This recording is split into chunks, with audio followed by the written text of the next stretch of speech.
وہ جو نہ تھے تو کچھ نہ تھا، وہ جو نہ ہو جان ہے وہ جہان کی، جان ہے تو جہان ہے۔ مجھے اس پہ بات نہیں کرنی ہے کہ جھنڈا لگانا جائز ہے یا نہیں، اس لیے کہ اس پہ بات کرتے کرتے مدتیں بیت گئی، اور 100 باتوں کی ایک بات ہے جب ان کی ولادت پہ جبریل جھنڈے لگائیں تو پھر امتی جھنڈا لگا لے حضور کا، تو پھر اس میں عیب کیا ہے؟ اگر ہے کہ یہ بات جو نہیں دوپٹے بانٹ لو، 12ویں پہ جھنڈوں کی جگہ دوپٹے بانٹ لو، تو تم سے کس نے کہہ دیا کہ سنی بریلوی اتنا غریب ہوتا ہے کہ جھنڈے کاٹ کے دوپٹے بنائے گا، یا بیٹیوں کے دوپٹے اتار کے جھنڈے لگائے گا؟ ہم اعلیٰ حضرت کے ماننے والے لوگ ہیں جناب، غریب بچیوں کی لسٹ لا کے ہمیں دو، نہ ہم جھنڈوں میں کمی کریں گے نہ ہم دوپٹوں میں کمی کریں گے، ہم جھنڈے بھی لگا کے دکھائیں گے اور دوپٹے بھی بنا کے دکھائیں گے۔ ہاں جی، تو یہ کس نے کہہ دیا کہ سنی جھنڈے کاٹ کے دوپٹے بنائے گا؟ حبیب ملت کے در پہ پلنے والے لوگ ہیں، مجاہد ملت کے چاہنے والے لوگ ہیں۔ ایسا نہیں ہے کہ ہم بیٹیوں کے دوپٹے اتار کے جھنڈے بناتے ہو، یہ تو 12ویں والے کا صدقہ ہے کہ اس نے دوپٹے اڑائے ہیں تو سنیوں نے دروازوں پہ جھنڈے لگا دیے۔ وہ نہیں لگاتے جن کی بیٹیاں ننگی ہوتی ہیں، جھنڈے انہی کے دروازوں پہ ہوتے ہیں جن کی بیٹیوں کے سروں پہ دوپٹے ہوتے ہیں۔ یہ 100 باتوں کی ایک بات، جھنڈے لگتے ہی ان کے ہیں، کیا ضرورت ہے جی اتنی لائٹ لگائیے، نہ لگاتے ہیں، مر گیا تو ایک لائٹ میں مر گیا، اور اللہ نے سارے ستارے زمین پہ اتارے تھے، اس دن ہوتا تو پھٹ گیا ہوتا، ہاں 4 لائٹیں دیکھ کے مر گیا۔ اچھا دوغلے بہت ہیں لوگ، اتنے دوغلے ہیں کہ میلاد پہ غریب یاد آتے ہیں، میلاد پہ غریب یاد آتے ہیں، اور حضور کی آمد پہ لائٹنگ کی جائے تب فضول خرچی دکھتی ہے۔ دل پہ ہاتھ رکھ کے ایمانداری سے بتاؤ، اس کے بیٹے کی شادی ہوتی ہے نا، جو میلاد کو شرک و بدعت کہتا ہے، تو 3 دن پہلے سے گھر سجا لیتا ہے نا، لائٹ کا مکمل انتظام، یہ پر نہیں ماننی چاہیے کیونکہ بیٹا دولہا بننے والا ہے۔ مجھے ایک بات بتا، تیرا بیٹا دولہا بنے تو تو گھر سجاتا ہے، میرا نبی دولہا بن کے تشریف لا رہا ہے، ہم نے گھر سجا لیا تو کون سی مصیبت میں جانا ہے؟ اور سنی اگر لنگر چلا دے 12ویں پہ تو اس کی میاں مر گئی کہ لنگر چلایا کیوں؟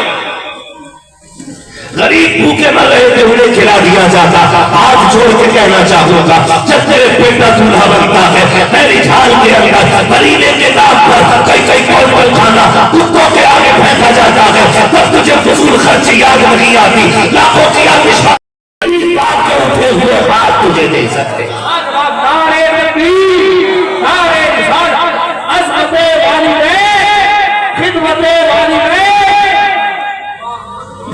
لیکن اسے کیا معلوم تھا، میں جس کے لیے منڈی میں روز کھڑا ہو رہا ہوں، میں جس کے لیے دھوپ برداشت کر رہا ہوں، جس کے لیے بھیگ کے گھر آیا ہوں، جس کے لیے رات کے 3 بجے سفر کر کے گھر آیا ہوں، کل یہ جوان ہو کے گاڑی خرید کے لکھے گا یہ میری ماں کی دعا ہے، میری محنت کا کوئی مول نہیں لگائے گا، یہ صرف لکھنے کا ماں کی دعا ہے، میرے رچکوں کا کوئی اس کی زندگی میں مول نہیں رہے گا، میں نے جو دھکے کھائے ہیں اس کی نظر میں ان دھکوں کی کوئی قیمت نہیں رہ جائے گی، اس کی کامیابی میں لکھے گا یہ کہ یہ میری ماں کی دعا ہے۔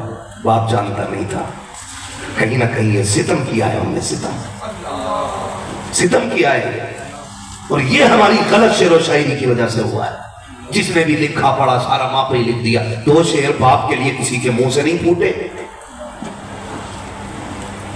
یہی وجہ ہے، مکان پہ دیکھو تو ماں کی دعا ہے، گاڑی پہ دیکھو تو ماں کی دعا ہے، بائک پہ دیکھو تو ماں کی دعا ہے۔ باپ کدھر چلا گیا؟ وہ رات بھر منڈی میں کھڑا رہا، صبح تک اس نے کھڑے ہو کر کے تیرے لیے 4 پیسے کمائے، تیری فیس بھری، آج وہ کچھ نہیں رہ گیا۔ آج اس کی کوئی قدر نہیں ہے. آج دن اخباروں میں لاشیں دیکھو کہ کون ہے کا لائن جوڑ رہا تھا, لائٹ آ گئی مر گیا. 4 بچوں کا باپ ہے. پڑھو اخبار, مزدوری کر رہا تھا, آسمان سے بجلی گری مر گیا. 3 بچوں کا باپ ہے. بوجھ لے کے جا رہا تھا, ٹھوکر لگی, ہڈی ٹوٹ گئی کمر کی, مر گیا. 2 بچوں کا باپ ہے. یہ جو روز لگا رہا کہ یہ تمہارا باپ نہیں تو کون ہے؟ بجلیاں جس پہ گری یہ باپ نہیں تو کون ہے؟ جو چھت سے مزدوری کرتے ہوئے گر کے مر گیا وہ باپ نہیں تو کون ہے؟ اسی دن کے لیے مزدوری کی تھی اس نے کہ تمہارے جیب پہ بلا لگے, کندھے پہ بینچ لگے اور تم گاڑی میں بیٹھو, اس پہ لکھو ماں کی دعا ہے. آج اس باپ کی اس مزدوری کے لیے 2 حرف تمہارے پاس نہیں. تمہیں 12ویں والے کا واسطہ ہے, جب بھی لکھنا تو لکھنا یہ میرے باپ والدین کی دعائیں ہیں, یہ میرے ماں باپ کی دعائیں ہیں. اس لیے کہ بچے وہی کامیاب ہوتے ہیں جن کی کامیابی میں ماں باپ کا ہاتھ ہوتا ہے. اپنی مرضی سے کوئی کامیاب نہیں ہوتا ہے, کوئی کامیاب اپنی مرضی سے نہیں ہوتا ہے. آج باپ کی کوئی قدر نہیں, ہاں کوئی قدر باپ کی نہیں رہ گئی ہے آج. بھائی مصنوی شریف میں لکھا ہے کہ ایک علامہ رومی نے لکھا, اور کیا سچ لکھا ہے اور دنیا کے لیے سبق ہے. انہوں نے کہا کہ چھوٹا بچہ تھا, نئی نئی زبان چلی تھی, تو تلا کے زبان چلاتا تھا. ایک دن نا بچے نے نا دیوار کی طرف دیکھا تو کوا بیٹھا تھا. اس نے اپنے باپ سے کہا ابا یہ کیا ہے؟ جب بچے نے اتنا کہا نا تو باپ نے تو پہلی مرتبہ بیٹے کی ایسی بولی سنی تھی. اس نے نا سب سے پہلے تو بیٹے کا منہ چھوما اور کہا بیٹے یہ کوا ہے. بچہ چھوٹا تھا, اس کی زبان پر وہ بات پھر نہیں آئی. اس نے کہا کیا؟ باپ نے پھر کہا کوا ہے. بچے نے پھر کوشش کی, نہیں کہہ پایا. پھر بچے نے کہا کیا؟ تو علامہ رومی لکھتے ہیں کہ 40 مرتبہ بچے نے پوچھا تھا کیا ہے, اور 40 مرتبہ باپ نے ماتھا چوم کے کہا تھا یہ کوا ہے. علامہ رومی لکھتے ہیں کہ پھر وقت گزرتا گیا, بیٹا جوان ہو گیا, باپ بوڑھا ہو گیا. وہی جگہ وہی دیوار, پھر کوا کے بیٹھ گئے. باپ نے سوچا لاؤ اب اس سے بھی پوچھوں نا, میں نے تو 40 مرتبہ اسے چوم کے جواب دیا تھا, یہ کیا کہتا ہے؟ اس نے کہا بیٹے میری آنکھیں بوڑھی ہو گئی ہیں, یہ جو دیوار پہ بیٹھا یہ کیا ہے؟ تو اس نے کہا کوا ہے. تو کہا بیٹے ذرا اونچا بول, مجھے آواز تھوڑی اونچی آتی ہے, اب تو دیکھنا بھی تیری آنکھوں سے اور سننا بھی تیری آنکھوں سے. تو اس نے کہا کوا ہے. کہا کیا؟ بس اتنی بار. 3ری مرتبہ اس نے کہا نا کیا ہے, تو جھنجھلا گیا. اور اس سے میں بولا جب تمہیں دکھتا نہیں اور سنائی دے دیتا ہے تو بولتے کیوں ہو تم؟ اتنا سنا باپ رو دیا. کہا بیٹے مجھے دکھ بھی رہا اور سنائی بھی دے رہا ہے, لیکن میں تو یہ دیکھ رہا تھا نا کہ جب تو چھوٹا تھا اور تو نے مجھ سے 40 بار پوچھا تھا یہ کیا ہے, میں نے ہر بار تجھے چوم کے کہا تھا کوا ہے. آج میری بولی اتنی بوجھ لگ گئی تجھے کہ میں نے 2 بار پوچھا اور تجھے غصہ آ گیا. اتنا سنا بیٹے کی چیخ نکل گئی, قدم پکڑ کے رونے لگ گیا. پھر دور گزرا, آگے بڑھو. آگے لکھتے ہیں کہ جب ایک باپ بوڑھا ہوا, اس کی کھانسی تیز ہو گئی. سنو اور کان کھول کے یہ بات سنیے تھا.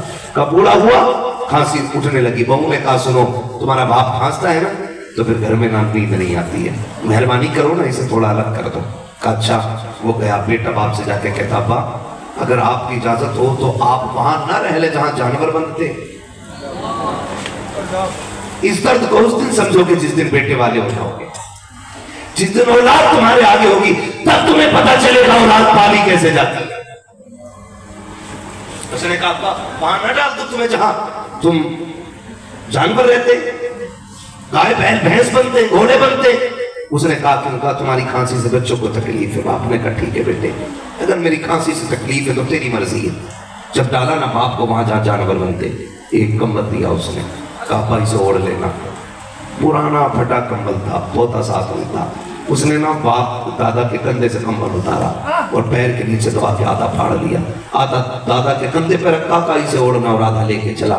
باپ نے کہا بیٹے اللہ نے سب کچھ دیا ہے، ہم پیسے والے ہیں، یہ پرانا کمبل آدھا پھاڑ کے کیوں لے کے جا رہا ہے؟ اس نے کہا میرے پاس تو سب کچھ ہے، یہ اس لیے لے کے جا رہا ہوں کہ آج دادا بوڑھے ہوئے تو آپ نے ان کو یہاں ڈالا ہے، کل جب تم بوڑھے ہوگے نا تو میں تمہیں یہیں ڈال کے جاؤں گا۔ آدھا کمبل دادا کے کام آ رہا ہے، آدھا کمبل آپ کے پاس آپ کے کام آئے گا۔ اتنا سنا باپ کی چیخیں نکل گئی، اس نے اپنے باپ کے قدم پکڑے، کعبہ معاف کر دے، پتہ چل گیا ہے جو ماں باپ کو تکلیف دیتا ہے اس کی سزا آخرت کے لیے مؤخر نہیں کی جاتی ہے، ماں باپ کے گستاخوں کو سزا دنیا میں دی جاتی ہے۔ اور یاد رکھیے گا جو ماں باپ کی عزت کرے گا وہ دنیا میں اولاد سے عزت پائے، کریں گے انشاءاللہ، ماں باپ کی عزت کریں گے انشاءاللہ۔ عربی والا آیا تو ماں باپ کی عزت کے لیے اور ہمیں ماں باپ جیسی دولت ملی ہے۔ ابھی پڑھا تھا نا بھائی نے ہمارے، یا رب میرے ماں باپ کو تو رکھنا سلامت، ورنہ میرے جینے کی دعا کون کرے گا؟ یہی تو لوگ ہیں نا جو بغیر کسی لالچ کے، ہاں یہی تو لوگ ہیں نا جو بغیر کسی لالچ کے لاکھوں دعائیں بیٹے کی جھولی میں ڈال دیتے ہیں، اور بیٹا رات کو بھی آتا ہے نا کچھ لے کے تو ماں سے چھپا کے لے کے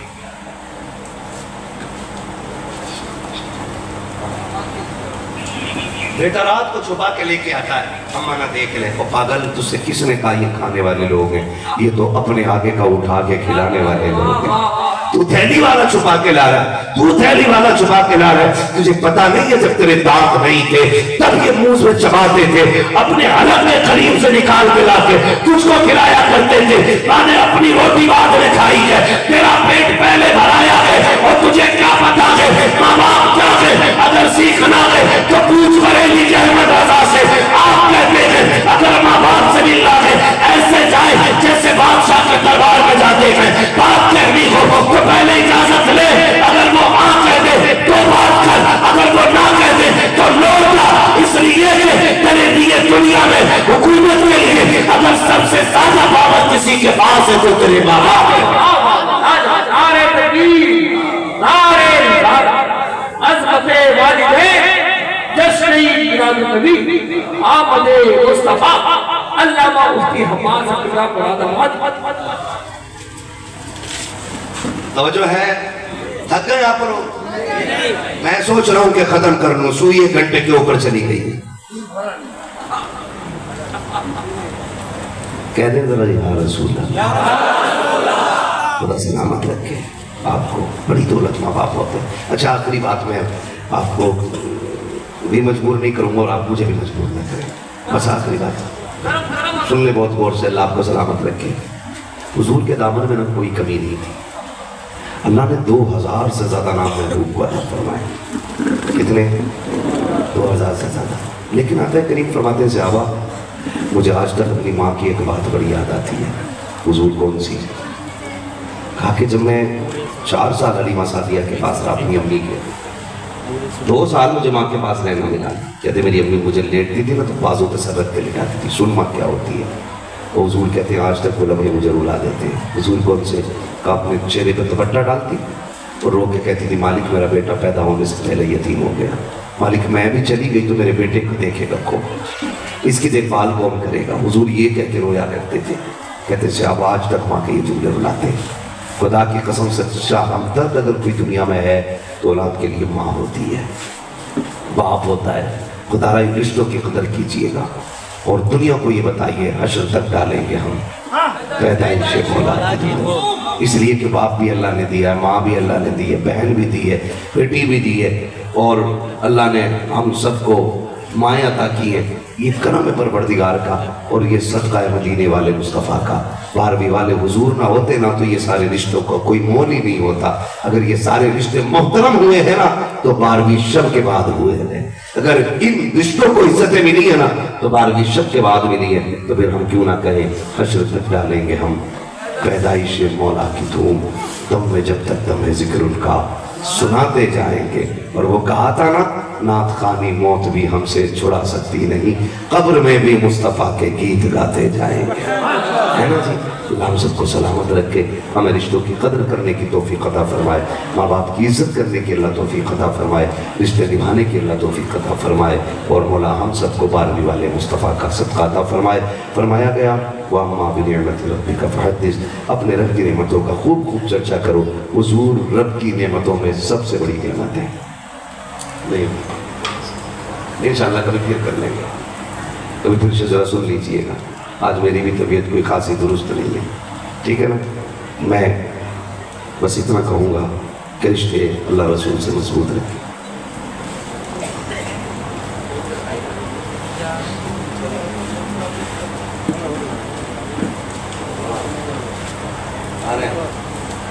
میں بھی دو شاعر بیٹھے ہوئے ہیں, انشاءاللہ نعت خوانی بھی ہوگی, کوئی مسئلہ نہیں ہے.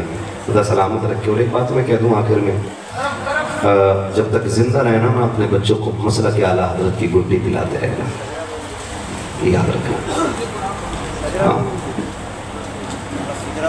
اپنے بچوں کو مسلک اعلیٰ حضرت کی گڈی پلاتے رہنا, اس لیے کہ جو جشن ولادت مناتے ہیں نا وہ اعلیٰ حضرت والے ہی منایا کرتے ہیں. یہ یاد رکھیے گا, اعلیٰ حضرت ہی کا احسان ہے کہ جو حضور کی ولادت کا سنی جشن منا رہے ہیں یہاں پہ, کیونکہ اعلیٰ حضرت نے ان لوگوں کے غلط ارادے فیل کر دیے جو ولادت کا جشن منانے کو شرک و بدعت کہہ رہے تھے, اور کہتے تھے نہیں ہم تو آمد کا جشن نہیں, ان کی موت کا غم مناتے ہیں. میں نے کہا شرم کر, میرے نبی نے فرمایا حیاتی خیر لکم و مماتی خیر لکم, میرا آنا بھی تمہارے لیے بہتر, میرا جانا بھی تمہارے لیے بہتر. حضور کیسے؟ فرمایا جب آیا تو تمہارے لیے ہدایت کے راستے ہموار کرتا رہا, اور جب میں قبر میں چلا جاؤں گا تو تمہارے لیے دعائیں مغفرت کرتا رہوں گا. یہ حضور نے فرمایا ہے. تو شکر ہے اللہ نے ہمیں اعلیٰ حضرت جیسا امام عطا فرمایا ہے, اعلیٰ حضرت جیسا امام عطا فرمایا. اعلیٰ حضرت نے ہمیں عشق پڑھایا, اعلیٰ حضرت نے ہمیں ادب پڑھایا, اعلیٰ حضرت نے ہمیں بزرگوں کی گستاخی سے بچایا, اعلیٰ حضرت نے ہمیں اللہ والوں کی محبت سکھائی ہے, اور اعلیٰ حضرت نے ہمارے عقیدے کی حفاظت کی ہے. 26,000 صفحات کتاب رضویہ کی روشنی میں دیے ہیں, کنز الایمان جیسی دولت عطا فرمائی ہے, الدولت المکیہ فی المادۃ الغیبیہ جیسا ایٹم بم عطا کر کے ہم سنیوں کے عقیدے کو بچایا ہے. یہی وجہ ہے جب فجر ہوتی ہے نماز رب کی پڑھتے ہیں, سلام مصطفیٰ پہ پڑھتے ہیں, شکر احمد رضا ادا کرتے ہیں, اور کہتے ہیں ڈالتی قلب میں عظمت مصطفیٰ سیدی اعلیٰ حضرت پہ لاکھوں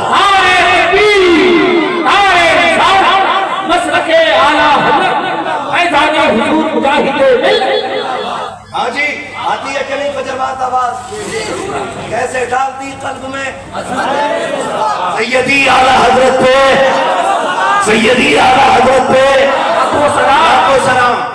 ہاں, اور یہ آواز آخری سانس تک آئی,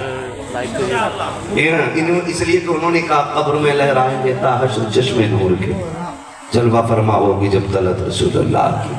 اور مزے کی بات یہ ہے آج اس محفل میں دستار بندی بھی ہے, حافظ قرآن بھی بچہ بنا ہے. کتنے بچے پڑھتے ہیں مدرسے میں؟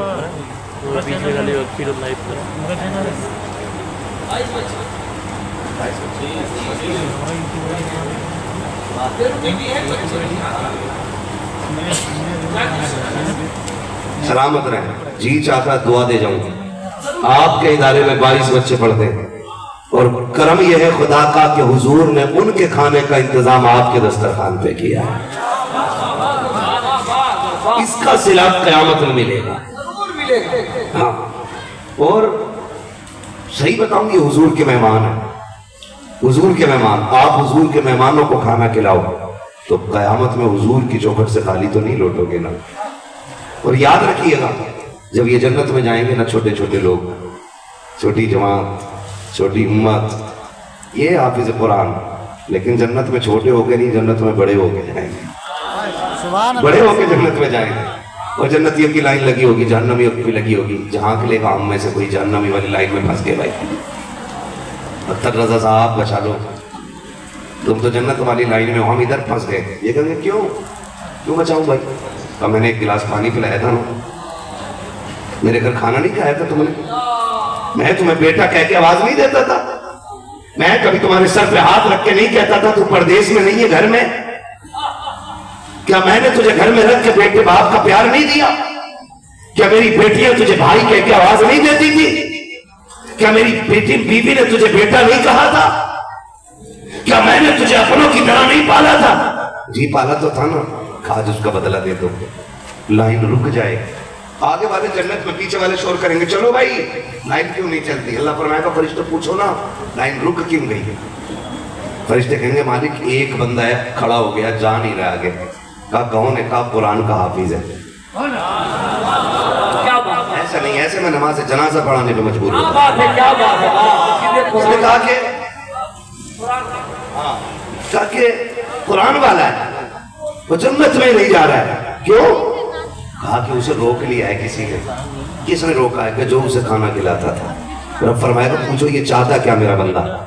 پوچھا جائے گا کیا چاہتا ہے؟ وہ کہے گا مالک اس کا احسان ہے، میں اس وقت تک جنت میں نہیں جاؤں گا جب تک اسے نہیں لے کے جانا ہے، اسے نہیں لے کے جانا۔ رب کا دریائے کرم جوش میں آئے گا، حکم ہوگا فرشتے اس سے کہہ دو یہ پوری لائن پہ نظر تو مارے، پوری لائن کو دیکھے، جو اسے نظر آ جائے، جسے یہ کہتا جائے گا اس کا خدا اس کو جنت دیتا جائے گا، اس لیے کہ ہم اس کو دیکھیں یا نہ دیکھیں لیکن اس کے سینے میں رکھے ہوئے قرآن کو دیکھ رہے۔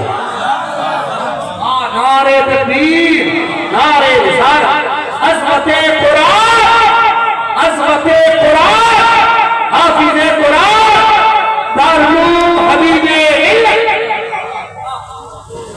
کریں گے انشاءاللہ۔ اچھا مالدار ہونے کا وظیفہ بتا دوں؟ کتنے لوگ پوچھنا چاہتے ہیں؟ ہاتھ اٹھا دیں۔ ہاں جنہوں نے ہاتھ اٹھائے اللہ سلامت رکھے، یہی سچے لوگ ہیں۔ باقی جو ہے نا پیر چور تعویذ چور ہے۔ ہاں کیونکہ مولوی وظیفہ دے گا اس سے نہیں لیں گے، ٹھگوں سے لیں گے، چوروں سے ڈکیتوں سے لیں گے۔ جنہوں نے ہاتھ اٹھائے اللہ انہیں ماں باپ کے سب سے حضور کا مدینہ دکھا دے۔ سنو اگر امیر بننا چاہتے ہو تو میرے پاس وہ ڈھونگ والی ڈوریاں نہیں ہیں، دھوکہ دینے والے تعویذ نہیں ہیں۔ میں ایک وظیفہ بتا کے جا رہا ہوں، امیر بننا چاہتے ہو نا تو مدرسے کے بچوں کو کھانا کھلایا کرو۔ امیر بننا چاہتے ہو نا، کس کو کھانا کھلانا ہے؟ زور سے کس ہے؟ مدرسے کے بچوں کو کھانا کھلایا کرو۔ ہمارے گھر کے اندر کتنے بچے ہیں؟ 3 5 7 9 ایسے ہی ہے نا؟ تو ہم 7 بچوں کو کھانا کھلا رہے ہیں، ایک بچہ قرآن والا بھی شامل کر دیا، وہ 7 کا کھانا 9 کو پورا ہو جائے گا۔ لیکن تم نہیں جانتے ہو، لوگوں کو لگتا ہے کہ ایک بندہ پڑھ رہا ہے، لیکن تم نہیں جانتے ہو ایک کے پڑھنے سے اللہ 9 لوگوں کا رزق عطا فرما دیتا ہے۔ ایک کے پڑھ جانے سے 9 کا رزق اللہ عطا فرماتا ہے۔ امیر بننا چاہتے ہو نا تو پھر قرآن والوں کو کھانا کھلاؤ، اور ایسے نہیں کہ ڈسپوزل پرانا برتن جو سب سے گھٹیا برتن ہے وہ دیا، نہ، سب سے اچھا بستر بچھا کیونکہ مہمان حضور کا ہے، سب سے اچھا برتن دے کیونکہ مصطفیٰ کا حضور مہمان ہے، سب سے اچھی جگہ بیٹھا کیونکہ حضور کا رشتہ دار لگتا ہے، مہمان ہو گیا، جب سے مدرسے میں آ گیا حضور کا مہمان ہو گیا ہی، کھلائے سے کھانا، جب کھانا کھلائے گا نا پھر دیکھنا اس کی انگلیاں سالن میں ڈوبے گی، اللہ انگلیوں کے ذریعے برتنوں میں برکت نازل فرمائے گا۔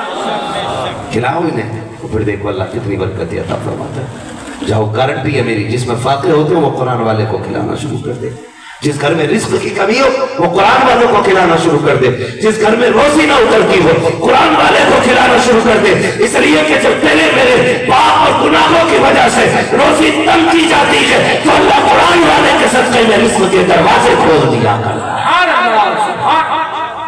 کھلائیں گے انشاءاللہ، کھلائیے گا، قرآن والوں کی عزت کیجیے، مدرسے کا تعاون کیجیے، اپنے بچوں کو پڑھائیے، ایک پیڑ قرآن والا ضرور لگائیے تاکہ مرنے کے بعد اس کی ٹھنڈی ہوا کے جھونکے قبر تک آتے رہیں۔ وہ کیسے آئیں گے؟ بیٹا قرآن والا بنا دو، یہ نعت آج پڑھتے ہیں ثواب ماں باپ کو برابر ملے گا، آخری سانس تک ان کے پڑھنے کا ماں باپ کو ثواب ملتا رہے گا۔ اسی طرح بچوں کو قرآن پڑھائیے، جب تک وہ قرآن پڑھتے رہیں گے اس کا ثواب آپ کے ماں باپ کو ملتا رہے گا۔ کریں گے نا انشاءاللہ؟ پڑھائیں گے نا؟ ہمارا شریف والے ایک بات کہتے ہیں، آدھی روٹی کھائیں گے، آدھی روٹی کھائیں گے، زور سے آدھی روٹی کھائیں گے، بچوں کو پڑھائیں گے۔ آپ پیٹ کاٹ لیجئے، بچوں کو پڑھائیے، اس لیے کہ جو حقوق بم بارود اور توپ سے نہیں لیے جاتے وہ قلم سے حاصل کیے جا سکتے ہیں۔ آپ کا بچہ IAS IPS ہونا چاہیے، آپ کا بچہ MBBS BOMS ہونا چاہیے، آپ کا بچہ جو ہے نا ایک بڑی پوسٹ پہ ہونا چاہیے، آپ کا بچہ وہ ہونا چاہیے جو قلم کی طاقت رکھتا ہو، اس لیے کہ جب طاقت قلم کی استعمال ہوتی ہے تو بڑے بڑوں کی گردنیں جھک جایا کرتی ہیں۔ یاد رکھیے گا جتنا پڑھو گے اتنا آگے بڑھو گے۔ 12ویں والے آقا نے کہا تھا اقرأ بسم ربک الذی خلق، یہ پہلا پیغام تھا جو 12ویں والے نبی کے سینے پر اتارا گیا ہے۔ اس لیے آج ان کی امت سے ریکویسٹ کرتا ہوں کہ سارے یہ کوشش کریں، پیٹ کاٹیں گے لیکن پڑھائی پوری کریں گے انشاءاللہ، پڑھیں گے انشاءاللہ۔ اقرأتم کما فرمائے رب کائنات، زندگی نے دیا ساتھ پھروں کی ملاقات، چمن رہا پھول کھلیں گے، زندگی رہی پھر ملیں گے۔ بس سارے لوگ کلمہ شریف پڑھ لیجئے، لا الہ، کتنی آہستہ سے پڑھیں گے، زور سے پڑھیے، لا الہ الا اللہ محمد رسول اللہ، ہے نا؟ حضور حبیب ملت کی آمد ہونے والی ہے، تب تک کے لیے